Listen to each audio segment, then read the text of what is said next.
You will think of this not as a collapse, but as a quiet cracking open. You will call it heartbreak, exhaustion, or awakening. But beneath every label, something ancient stirs. You will think you are losing yourself, when in truth, you are being dismantled by your own becoming. How het fu nu kong beat rang su tai sin kam sut qua ho kong bat dao bang neem vui, ma bang su trong rong. The void is not your enemy. It is the place where all false identities burn away. Every time you stop chasing approval, every time you stop over-explaining your worth, something within you begins to reorient toward the truth. The feminine soul does not expand through comfort, she is forged in the fire of surrender. Men, lovers, the world itself, each mirrors back the stories you have told about your value. And when those reflections fade, when the applause dies and no one notices your gentleness or your struggle, you stand alone before your own shadow. It is there, in that desolate place, that rebirth begins. Carl Jung once said that no tree can reach heaven unless its roots reach down to hell. The same is true for the emotional body. A woman must descend into the underworld of her suppressed feelings, the anger she was told was unladylike, the sadness she numbed with caretaking, the wildness she learned to hide, to reclaim the fragments of her soul. You see, what feels like loss is often integration. The pieces you rejected are coming home. That's why your tears come without reason. That's why silence feels heavier than words. You are not breaking down, you are breaking open. And when this process begins, everything familiar becomes strange. The conversations that once thrilled you sound hollow. The people you once chased feel distant. You begin to notice the energetic cost of explaining yourself to those who never really listened. The need to justify, to prove, to be understood, dies slowly, painfully, and beautifully. This is one of the first signs of emotional rebirth. You no longer trade your authenticity for belonging. You stop explaining your boundaries. You stop apologizing for your desires. You no longer bend to fit into rooms that require you to shrink. At first, this feels isolating. The ego panics, whispering, if you stop explaining, they'll leave. But the soul answers quietly, if they leave, they were never meant to stay. What men feel when this transformation begins is confusion, sometimes awe. They sense something shifting beneath your softness, a quiet strength that no longer pleads to be seen. You become less readable, less available to manipulation. You radiate a serenity that unsettles those who fed on your emotional labor. You stop performing empathy for those who weaponized your kindness. To the awakened feminine, silence becomes sacred. No longer a punishment or withdrawal, but a boundary, a mirror. Men feel it before they understand it. They sense the absence of explanation as the presence of power. The second sign of rebirth unfolds within your body. The tension that lived in your shoulders begins to release. The nervous system, long conditioned to anticipate danger, starts to soften into trust, not in others, but in yourself.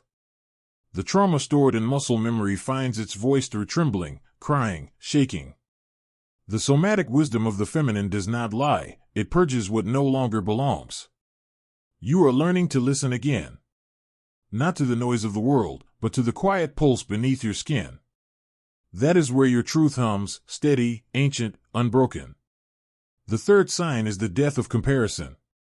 Once, you measured your worth against the validation others received. You watched women who seemed more loved, more wanted, more chosen, and wondered what they had that you did not. But rebirth strips away illusion. You begin to understand that the most magnetic energy is peace. The kind that does not beg to be noticed, because it already knows its light. As the ego dissolves, you witness the archetypes within you reshaping themselves. The inner maiden who once sought rescue evolves into the sovereign queen, no longer waiting for the world to crown her. The lover, once desperate for fusion, learns to channel desire as creative force rather than attachment. The mother, even without children, births new versions of herself with compassion instead of sacrifice. Rebirth is not a moment. It is a slow remembering. A return to wholeness through the alchemy of pain. And in this process, men will react. Some will retreat, sensing that the old dynamics no longer serve them. Others will rise to meet you, drawn not by your compliance but by your clarity. You will begin to see relationships not as cages but as mirrors of consciousness. You are not becoming harder, you are becoming truer. This is the quiet revolution of the feminine psyche, the individuation of the emotional self. You are moving from external validation to internal alignment. From self-abandonment to self-possession. From noise to knowing. And though the path feels lonely, it is the sacred solitude that precedes creation. Every goddess was once a woman who sat in the dark, asking, "Who am I when I am no longer what they need me to be?" You are about to find out. When the awakening deepens, it does not come with thunder. It arrives like a whisper that dismantles your illusions one truth at a time. You start to notice how much of your life has been built around apology, small, almost invisible acts of self-erasure. You said yes when your body meant no, you smiled when your heart cracked. You softened your tone to make others comfortable. You learned to perform the version of yourself that would be most loved, least abandoned. But the psyche cannot sustain performance forever. The soul eventually rebels. The fourth sign of your emotional rebirth is that you begin to feel the cost of living out of alignment. The mask grows heavy. The smile turns brittle. The echo of your own voice becomes unbearable when it does not speak your truth. And one day, without ceremony, you stop explaining yourself. Not out of bitterness, but out of clarity. You realize that explanation was never about communication. It was about survival. It was about convincing others not to withdraw love when you stood in your truth. The child within you believed that love had to be earned through reason and justification. But the woman you are becoming knows that authenticity is not negotiable. This is where men feel the tremor. They feel the quiet detachment of a woman who no longer seeks validation and being understood. You can see it in their eyes, the confusion, the discomfort. They do not know how to read you anymore. You are no longer defined by their perception. You no longer dance to prove your innocence in their emotional storms. You've learned to let the silence answer questions that words never could. This detachment is not coldness, it is power reclaimed. Jung called it individuation, the process of integrating all that was once rejected. The feminine that once existed only as caregiver, as pleaser, as muse, begins to embody her own masculine energy, not as hardness, but as sacred structure. She builds her own inner container for safety, no longer waiting for a man to provide it. This is the fifth sign of rebirth, the merging of your inner polarities. The anima and animus, once fragmented, now dance within you. You stop looking for completion outside yourself. You see that love is not an exchange of wounds but an exchange of wholeness. And in this integration, something miraculous happens. Your energy becomes magnetic again, but in a completely different frequency. You no longer attract those who feed on your empathy. You attract those who are capable of standing beside you in the fire without flinching. Men who see your silence not as rejection, but as reverence. You see, emotional rebirth does not make you less feeling, it makes you more conscious of what deserves your feeling. You begin to discern between love and attachment, between attention and devotion. The wounds of the past no longer dictate the patterns of the present. You stop mistaking intensity for intimacy. You stop mistaking longing for connection. The reborn woman does not chase passion, she becomes it. But before the dawn, there is always the descent. The shadow work calls you into the underworld of memory, the scenes you thought you had forgotten, the voices that told you were too much or not enough. They surface like ghosts, demanding to be seen. And instead of suppressing them, you sit with them. You allow them to speak. You hold your inner child not as a weakness, but as a relic of your becoming. This is the hardest part, staying present in the dark without running. The modern world teaches escape, distractions, affirmations, toxic positivity. But the sacred feminine knows that healing is not escape, it is encounter. Marcus Aurelius once wrote, "What stands in the way becomes the way." The pain is not a detour, it is initiation. The storm is not punishment, it is purification. And so you begin to see the world through new eyes. Conversations slow down. Sensations sharpen. The smallest acts, lighting a candle, breathing deeply, saying no, become rituals of reclamation. You feel the subtle shift of your nervous system, the expansion of breath where fear once lived. You realize that peace is not something you wait for, it is something you choose, moment by moment. This is the quiet miracle of rebirth. Nothing outside you changes, yet everything does. You will find yourself walking through familiar spaces as if they belong to a previous life. You will smile at people who once held power over you and feel no pull to prove anything. You will speak less, but your words will carry weight. You will love more deeply, but with detachment. You will forgive, not because they deserve it, but because you no longer need the story to stay small. The rebirth is not a destination, it is an unfolding, a continual dying and becoming.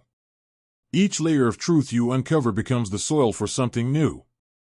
And in this silent evolution, you begin to feel what freedom truly is, not the absence of pain, but the presence of self. There comes a moment when everything you thought you wanted begins to lose its flavor. The old desires, to be seen, to be chosen, to be understood, fade like smoke in the light of your own awareness. This is the stillness after the storm, the sacred pause where the woman no longer reaches outward, but inward. You feel yourself turning away from noise and toward truth, from validation to vibration.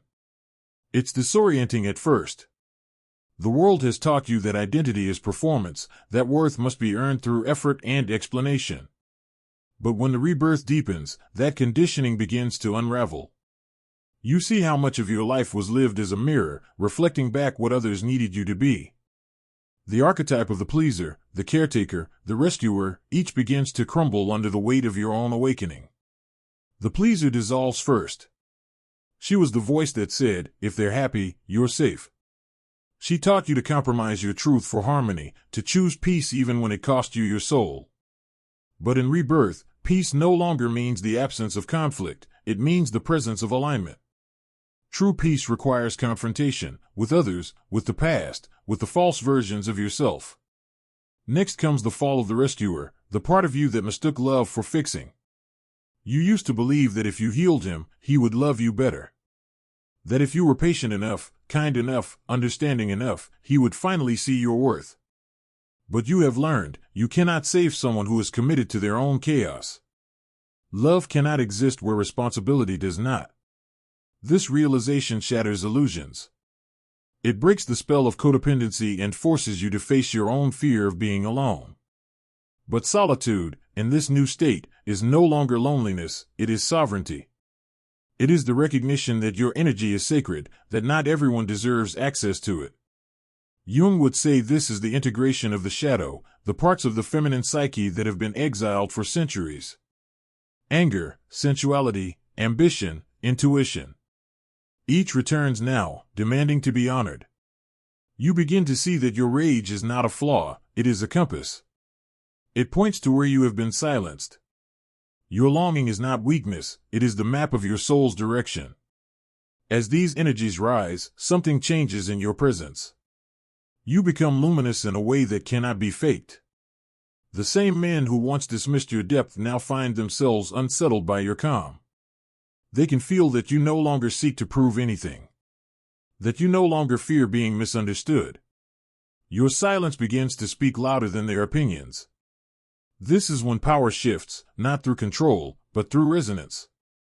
A woman who has stopped explaining herself becomes a mirror too clear for projection. The ego of others cannot find a foothold in her energy. She does not argue, she observes. She does not defend, she decides. Her boundaries are not spoken, they are felt. And yet, beneath this power, there is tenderness, not for others, but for herself. She begins to mother her own wounds, to give herself the care she once gave so freely to everyone else. She learns to rest without guilt, to say no without shame, to desire without apology. Her love becomes deliberate, discerning, divine. In this state, the masculine around her begins to shift as well. The men who approach her now do so with reverence or retreat. They sense the energetic law of her presence, that access must be earned through integrity, not persuasion. Some will call her distant, others will call her difficult. But she will know, these are words spoken by those who once thrived on her compliance. The awakened woman is not hard to love, she simply cannot be loved halfway. As the rebirth continues, you begin to see love itself differently. It is no longer the merging of two halves seeking completion. It is the meeting of two wholes choosing expansion. Love becomes less about possession and more about freedom, the freedom to be fully oneself in the presence of another. This is what Seneca meant when he said, "He who is brave is free." To love bravely is to let go of control. To stand in your truth even when it costs you comfort. To choose authenticity over attachment. And so, you begin to live differently. You start to move through the world with a kind of quiet confidence that does not demand attention. You speak with precision, love with boundaries, and walk with the knowing that nothing truly meant for you will require self-betrayal. Every time you refuse to explain yourself, you are telling the universe, "I trust my truth." And the universe, in turn, rearranges itself to meet your frequency. People fall away. Opportunities shift. Stillness expands. But through it all, you remain centered, anchored not in the approval of others, but in the recognition of your own soul. This is not arrogance, it is arrival. The woman who once sought to be understood has become the woman who understands. There is a sacred silence that follows awakening, not the silence of repression, but the silence of arrival. It is the pause between who you were and who you are becoming. The noise that once filled your days, the overthinking, the seeking, the proving, fades like distant thunder. What remains is presence. What remains is peace that no longer asks for permission to exist. It is here, in this luminous stillness, that the true rebirth begins. You feel your energy turn inward, curling like a flame protecting itself from the wind. You are not retreating from the world, you are reclaiming your essence from it. The pieces of yourself you once scattered into every relationship, every apology, every compromise now return, shimmering with the wisdom of all they've endured. This is the alchemy of becoming, transmuting pain into purpose, longing into power, silence into sovereignty. You are no longer the woman who begs to be understood, you are the woman who understands herself so completely that explanation becomes unnecessary. In Jungian language, this is the union of opposites, the sacred marriage of your conscious and unconscious selves. The inner masculine that once sought control now bends in devotion to the feminine intuition that sees beyond logic. The two no longer war within you. They dance, each strengthening the other. Structure and surrender, reason and emotion, clarity and mystery, all coexist in harmony. When you reach this stage of rebirth, something in your aura changes. You begin to emit what can only be called quiet authority. You no longer chase opportunities, relationships, outcomes, because you have learned that what vibrates at your frequency cannot miss you. The feminine magnetism that once came from effort now radiates from stillness. It is effortless, elemental, ancient. Men feel this instinctively. Some are drawn in, not by seduction, but by the inexplicable peace that surrounds you. They sense a kind of depth they cannot possess, only witness. Others are unsettled, their egos tremble before a woman who cannot be manipulated by guilt or flattery. Your silence becomes a mirror in which they confront their own shadows. For many, it is the first time they have faced them. But this new version of you does not need to fix or explain what they see. You no longer carry the emotional labor of others as proof of your worth. You have learned that love without responsibility is dependency, and empathy without boundaries is self-betrayal. You become the embodiment of discernment, compassionate, yet unyielding. Soft, yet immovable. Like water that wears down stone not through force, but persistence. You know now that your greatest strength was never your ability to hold others, it was your ability to hold yourself. And holding yourself, truly holding yourself, means embracing even the parts that still ache. Rebirth is not the absence of pain, it is the transformation of your relationship to it. You no longer ask, "Why is this happening to me?" Instead, you whisper, "What is this trying to show me?" Each trigger becomes a teacher. Each wound, a window into a deeper layer of truth. You begin to recognize patterns not as punishments, but as invitations to heal. The people who reappear in your life, the conflicts that seem to repeat, they are mirrors of the fragments still seeking integration. As you meet them with awareness instead of resistance, the energy shifts. The story changes. The old cycles dissolve because you no longer feed them.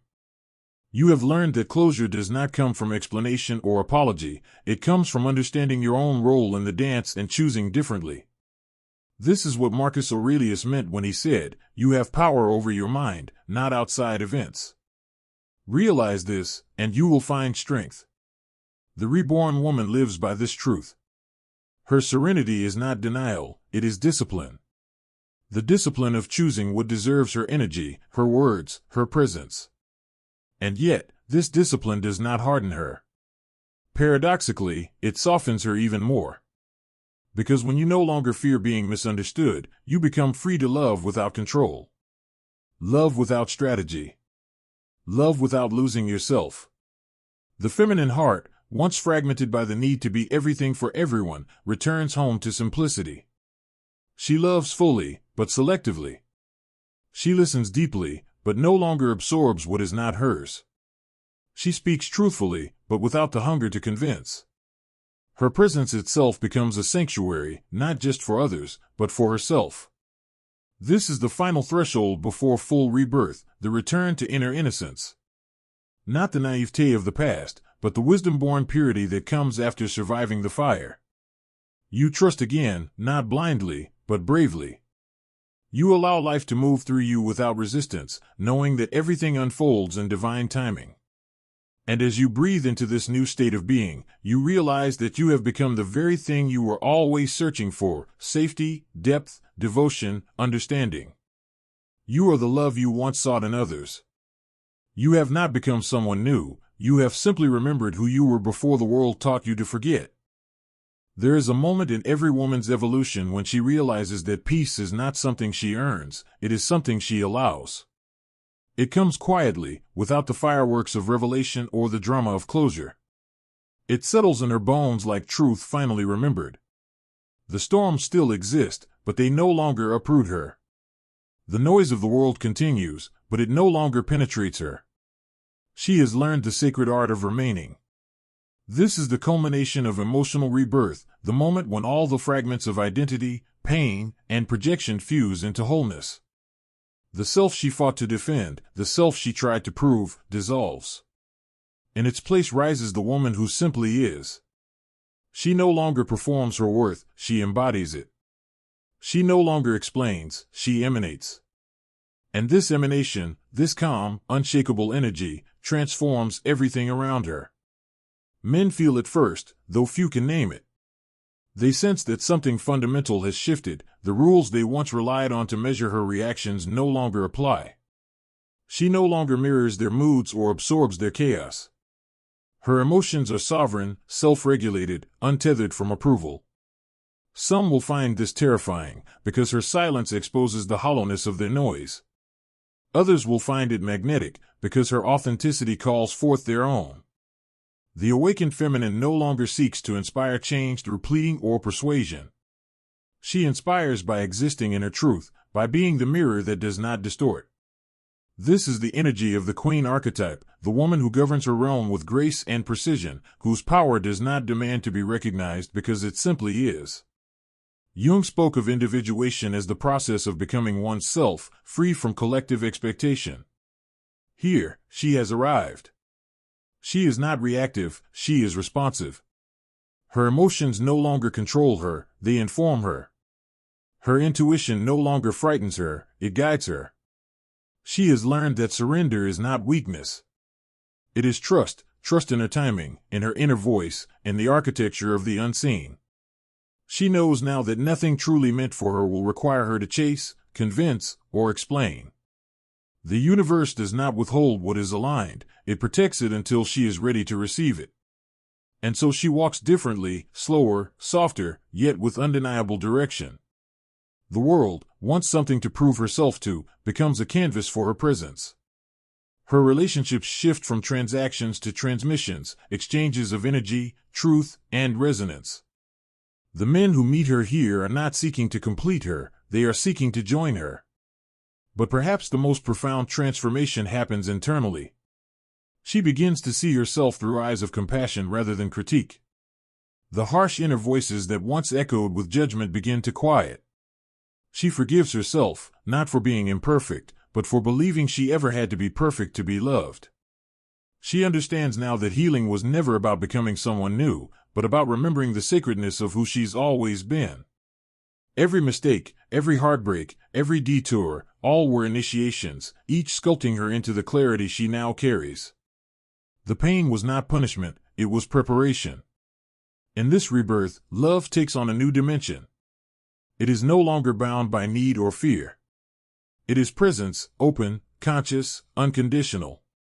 She can look at a man and love him without losing herself in him. She can walk away without closing her heart. Because love, for her now, is not an attachment, it is an offering. She knows that real love cannot exist without freedom. And freedom cannot exist without truth. From this place, she no longer chases connection, she chooses it. She no longer justifies her boundaries, she embodies them. She no longer fears solitude, she reveres it. This is the state of emotional sovereignty, the full circle of transformation where the woman becomes the embodiment of the divine feminine, intuitive yet grounded, compassionate yet discerning, soft yet utterly unshakable. Epictetus once wrote, "No man is free who is not master of himself." And so it is with her. She has become mistress of her own mind, guardian of her own energy, architect of her own peace. The men who encounter her now find themselves confronted with choice, evolve or fade. For she no longer lowers her vibration to meet others in their chaos. She simply rises, and those meant to walk beside her rise too. And so she lives, not in the endless chase for validation, but in the sacred rhythm of being. She creates without fear, loves without control, speaks without apology, and moves without hesitation. When she stops explaining herself, she does not become unreachable, she becomes real. The illusion dies, and authenticity reigns. Because the woman who has met her own shadow is no longer afraid of the dark. And in that truth lies her final liberation. The woman who understands her worth does not chase, she chooses.